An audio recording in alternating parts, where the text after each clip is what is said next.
तुमे केबे पचारि नथिल कि केबे मु कहि भी पारिनी, किंतु तुमको देखिला दिन मो मन भीतर अनेक आलोड़न सृष्टि होइछि। एमती अनेक कथा अच्छी जहाँ ये ओठ कहि पारे ना, किंतु आखिरे आखिरे मु अनेक थर कहिछि।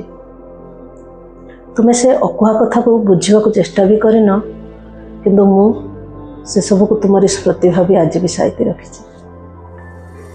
तुमे जानिछ मो हृदय मृदु जंत्रणा भी होइछि अनेक थर, तथापि तुम प्रति मो भल पाइबा सेमती रही। तुम्हें मते भल पाओ बोली केबे बाध्य मु करनी तुमको। तबे बेले बेले मन रे प्रश्न उठे,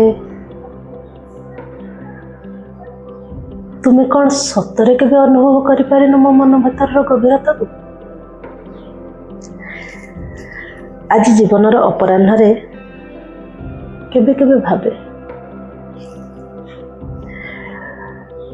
तुम्हें थरे हेले कही था कि मो लुचि लुचि भल पाइबा को तुम्हें प्रथम जानी पारिथिल।